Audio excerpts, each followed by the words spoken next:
Ini hanya jenengan temukan ketika jenengan ini sudah sadar diri.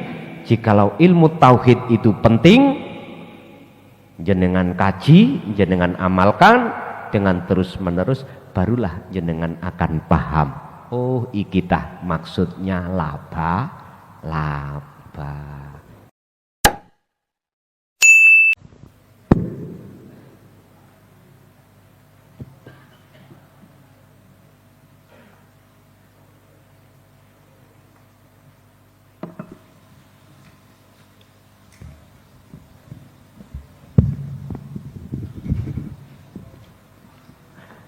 Bismillahirrahmanirrahim. Assalamualaikum warahmatullahi wabarakatuh. Sebelumnya kami ucapkan banyak terima kasih atas pemberian waktu kepada saya.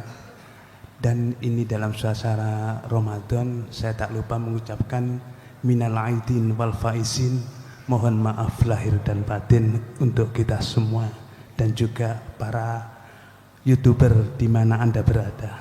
Demikian dari saya. Untuk pertanyaan dari saya ambil dari kisah Rasulullah di saat di Gua Hira.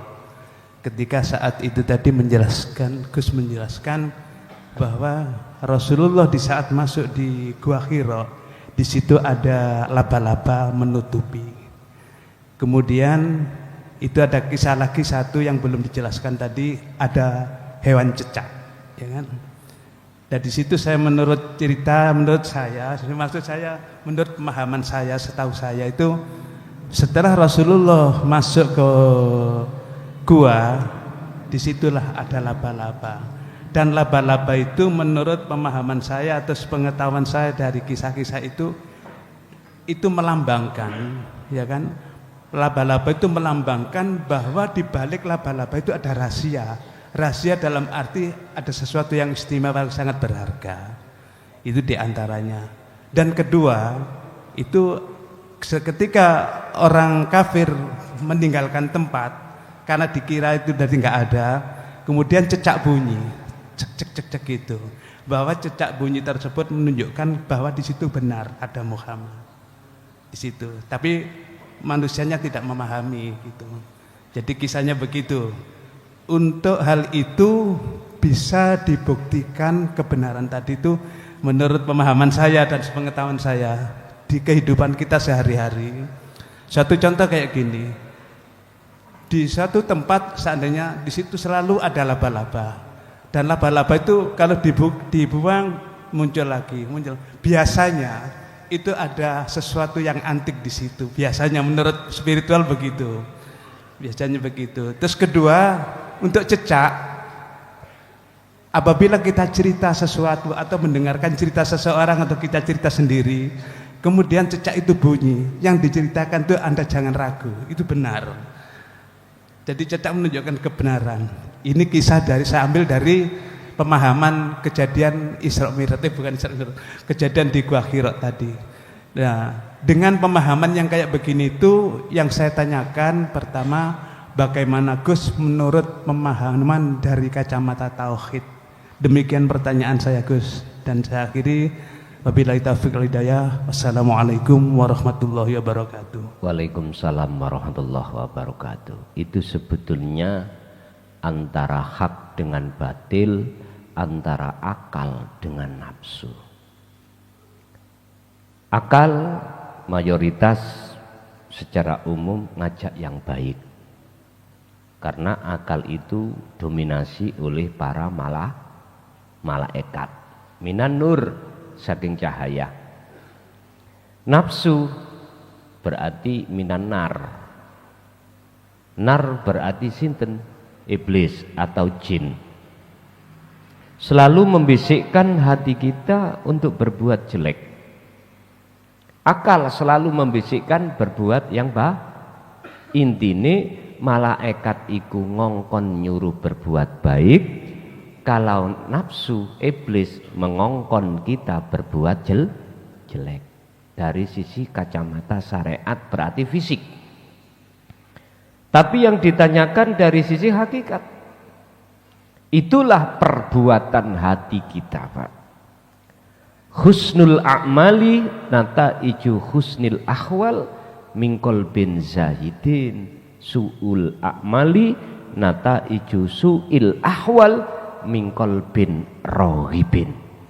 Ada dua bentuk hati manusia perbuatannya.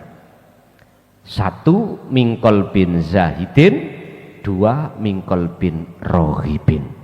Hati kita sebagai manusia ada yang condongnya kepada Allah, Tuhan yang Maha Esa.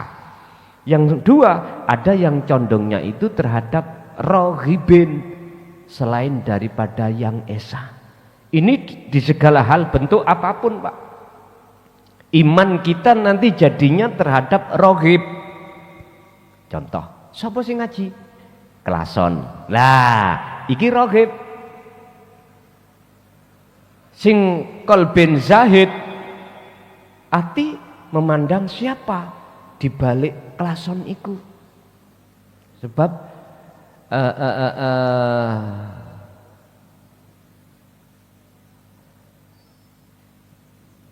fil muqawwanat ing dalem setiap saben-saben makhluk kaunun minal muqawwanat iku ing dalem saben-saben sesuatu khafiyun utawi ana sesuatu sing halus. Wa huwa al hayyu wujudullah. Hidup itulah wujudnya Allah. Lah, ini kan hanya berlaku bagi ahli syuhud, bagi hati yang bisa masuk nerombol di dalam makhluk. Akhirnya bertemulah terhadap sesuatu yang sangat halus, yaitu wujudnya Allah. Akhirnya kalau boleh diomongkan, sapa sing ngaji kuwi? Allah. Dalam hati. Iman sampean akan muncul itu.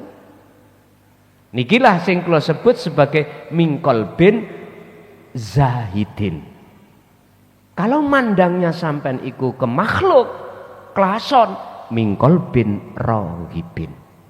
Ini bentuk hati kita sebagai manusia seperti itu. Satu, ada dorongan untuk memandang Allah, bersaksi hanya pada Allah. Satu, memandang dorongan untuk bersaksi pada selain Allah. Maka ini mengapa sampai ini dihadapkan dua syahadat. Siji asyhadu ke ilallah, yang kedua syahadat sampean bersaksi Muhammadar Rasul. Loh, iku sampean dites, diuji sampean. Bagaimana Anda bisa memandang Allah di dalam diri Muhammad? Kecuali orang-orang yang hatinya dikatakan Allah di dalam surah Al-Hijr ayat 40. Illa ibadaka minhumul mukhlasin. Itulah golongan orang-orang yang hatinya sudah tidak bisa dihalang-halangi oleh nafsunya sendiri. Pun lepas pun. Dadiya sira wong sing dikum gak teles, dipe gak garing. Lho ngono bahasa Jawane. Dadi nafsu lewat berbagai macam arah enggak bisa. Megang jenengan. Ana paribasane maneh dadiya welut dami. Tahu welut? Belut iki lho. Belut iku cekelane kan wangel, Pak. Saking lunyune, ngoten. Artinya apa? Di dalam diri kita, Pak. Kalau kita kegolongan orang-orang yang hatinya rohib, nggak bisa mendengarkan bisikan untuk nyawiji menyang Gusti, mboten saged. Innalladzina kafaru sawa'un 'alaihim a'anzartahum am lam tundirhum la yu'minun. Khatamallahu ala qulubihim wa ala sam'ihim wa ala absarihim ghishawatu walahum adzabun azim. Lah niku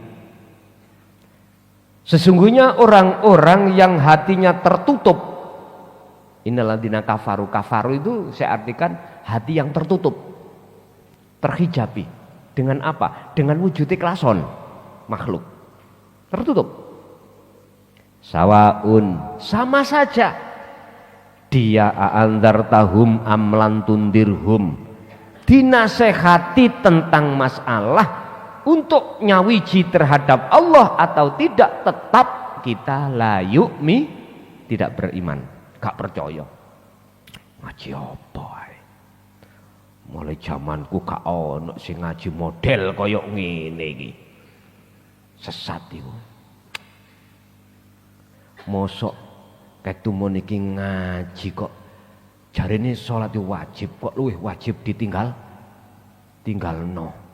Oh berarti waktu ngaji ku ngantuk. Kan ngaji nih, salat iku wajib dilakoni. Yo hafidu ala sholawah, Qur'ane ngoten wajib. Tapi kok kelason ngomong luwih wajib kok tinggalno. Tak angen-angen ngaji ambek kelason tambah gendeng aku. Tambah ndasku ngeluh. Ngeten lho dulur. Secara fisik wajib lakonono. Tapi maksudnya untuk meninggalkan itu ketika saat kau menjalankan, dirimu yang merasa melakukan tinggalan, lepasan. Ojo rumangsa kuwi sing iso nglakoni sapa? Yo teman sejatimu iku mang. Urip ning awakmu. Perlu bukti. Oke, mateo. Mati yo, salato dhewe, adusa dhewe, wudu dhewe, iso? Enggak bisa. Sik ra percaya. Akhirnya khatamallahu ala qulubihim, dikunci oleh Allah, menisan nih. Gampangane ngomong ini. Bu ojo mangkel gak, Bu? Estu? Oke. Bapak sebagai seorang laki-laki, sebagai suami, jenengan diarahno, Bu, Ma, apa maneh? Yang, wis pokoknya ibu arek-arek. Awak dewe ini umurnya sudah tua, apalagi yang kita cari, anak sudah dikasih, putu sudah dikasih. Ayo Ma, kita mempersiapkan hati kita untuk mendekat dan bertemu Allah. Umur kita tinggal berapa tahun kita nggak tahu. Berhubung kondisi sampean iki golongane wong sing sugih menengah ke atas, jenenge gelange Pak, rentep. Ngoten niku nek wayah ngantenan, enak-enak landung, apen-apen jukuk piring.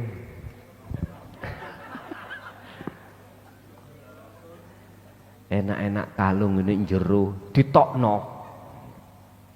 Loh, bukan persoalannya sampean iku ngetokno iku salah, ndak. Hati jenengan ono riak apa ndak? Iku loh yang dikategorikan tidak wajib. Wong wedok iku kalungan, cek ketok mening gitu. Iku nek kalau ada yang dipakai, wis tah nemen-nemen nek kalau dipakai tuku karet sing kaya emas padha mawon. Ngoten.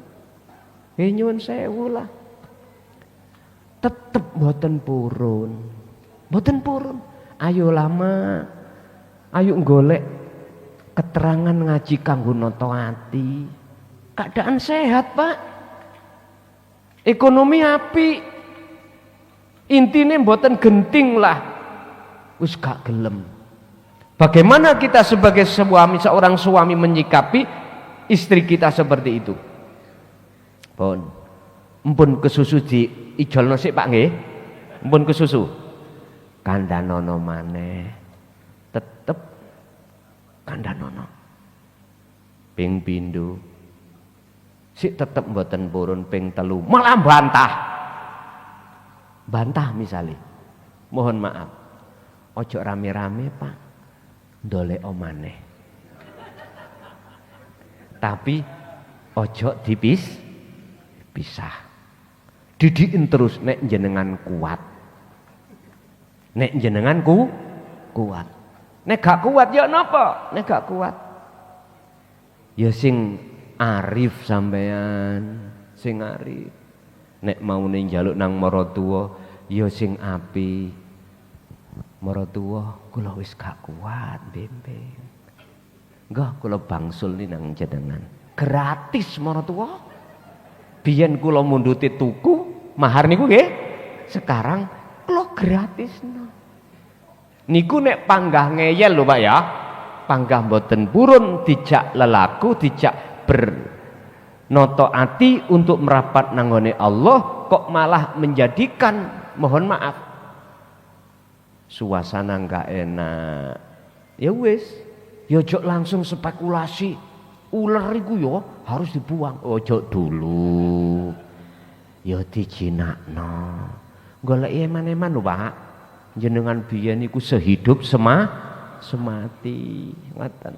Wis. Syukur gelem. Lho nek wis gelem, nggih pun. Jenengan iki boleh positif 2, wis oleh. Terus iki mau ya ibuke nggih mlaku bareng. Nek bareng-bareng kabeh mlaku tauhid, gak ono sing jenenge ning ati iku hasud. Mboten wonten. Nek padha-padha mlaku lho nggih. Beda nek situke mlaku, situke gak mlaku. Wis.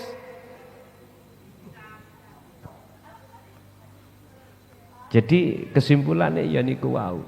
Satu sisi hati kita didorong oleh nafsu untuk inna nafsa la amratum bisu.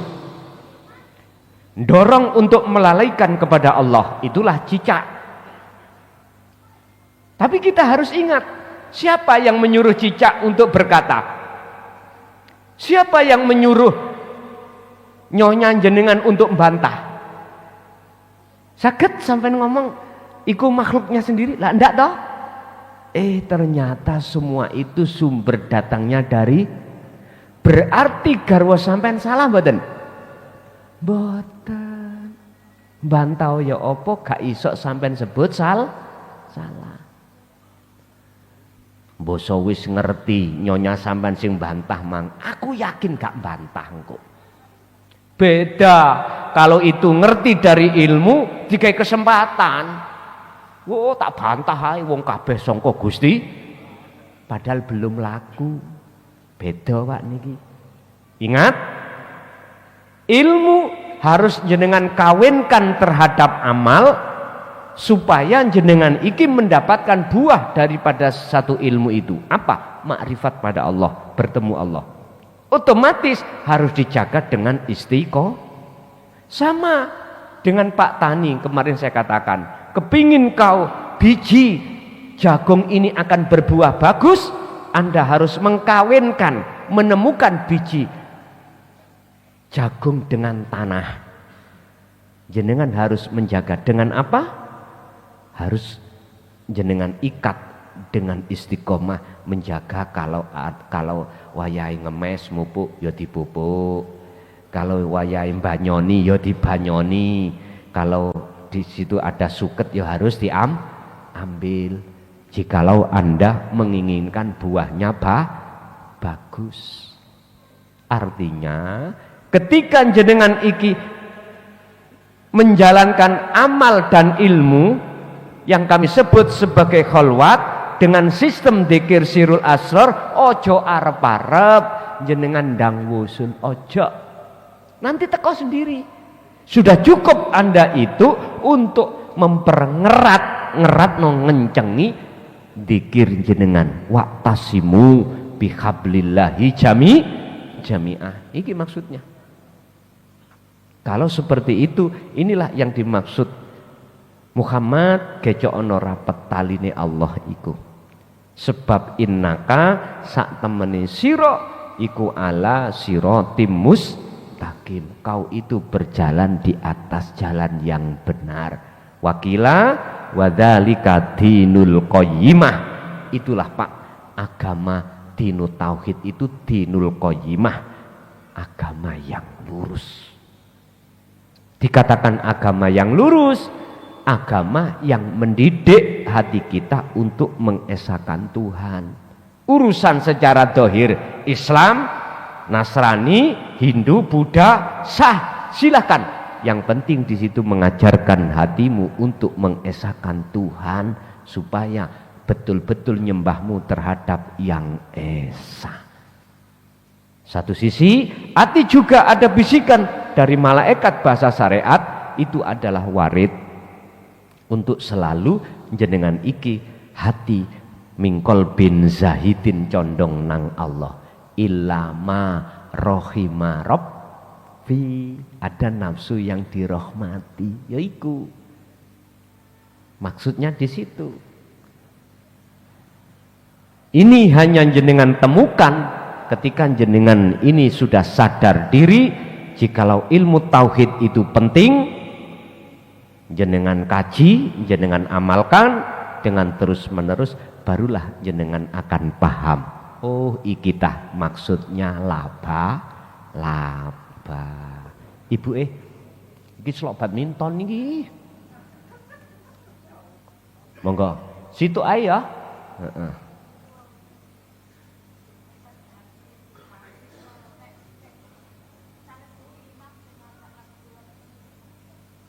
Oh diwalik, ngoten.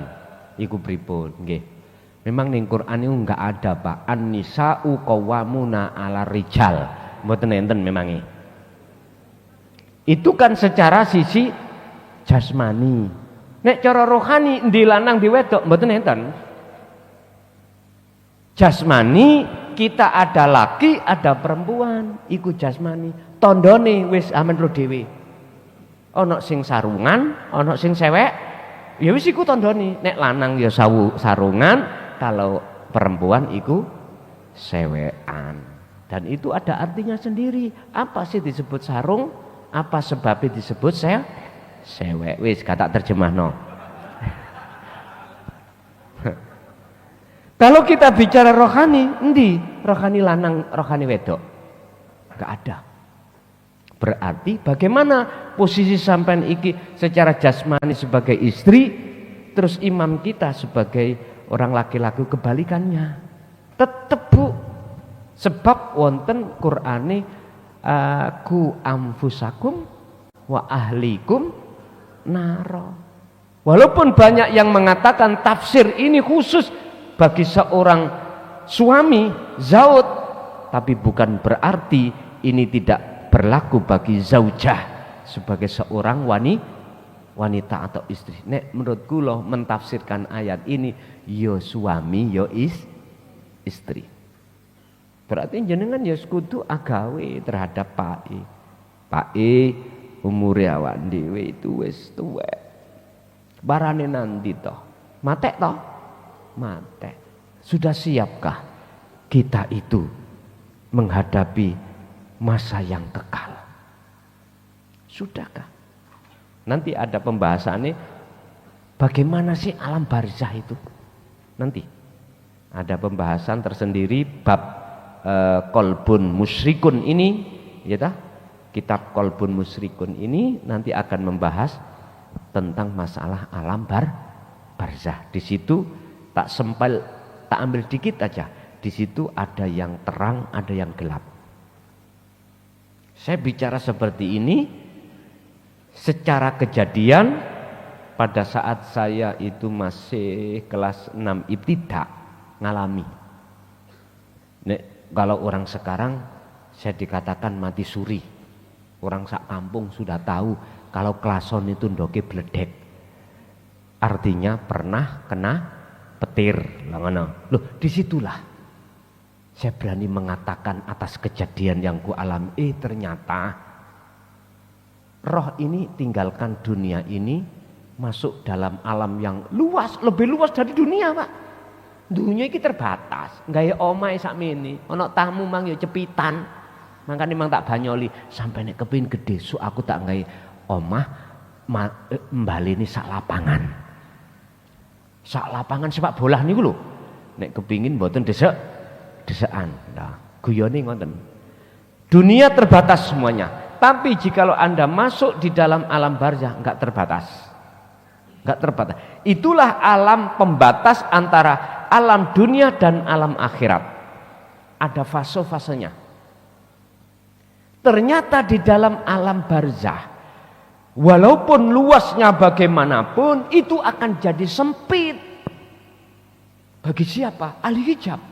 Mengapa sempit? Karena gelap. Karena gelap. Karena gelap. Wis sampean gak usah jauh-jauh. Lapangan niku kan lapangan terbang lho, Pak. Lah, lebar loh monggo kita ya. Coba melaku meremo. Bisa tah sampai nuju tujuan si sampean tuju? Mesti nyelentung, Pak. Gak bisa. Gak percaya praktek no. Nang Surabaya bandara apa iku? Juanda. Izin nang ngene security sik. Security izin, aku tak mlaku nang ngene pesawat ya. Tutuk kono pas apa ora? Saya menjajal. Aku wani totoan. Tidak akan pernah sampai. Mesti nyelin wa yabhunaha iwaja. Kau pasti akan berbengkok, berbelok arah. Surat Ibrahim ayat 3. Wa yabhunaha iwaja, sebab kebutaanmu lah akhirnya seakan-akan jalan itu sempit. Ulaika fi dhalalim ba'id, kau akan tersesat amat jauh. Jadi tambah adoh Pak dari tujuan. Belok nganan utawa belok ngeri mbuh nang ndi? Dicoba mawon. Gak usah tutuk kono. Lho Pak, ning kene ada lapangan. Sampe jajal dhewe. Sama seperti itu. Tapi ada alam barzah itu di situ terang benderang. Anda akan bisa melihat alam dunia dan Anda akan bisa melihat alam akhirat. Ada Qur'annya ada. Wa min waraihim barzakhun ila yaumi yub'atsun. Kau ngalami seperti ini sampai hari kebangkitan itu fase berikutnya akan datang. Sing peteng yo kepetengan, sing padang yo padangan. Mumpung durung teko masane seperti ini, maka saran saya persiapkan dirimu untuk masuk alam yang terang bener. Otomatis Anda tidak lepas dari dinut tauhid. Al-Fatihah.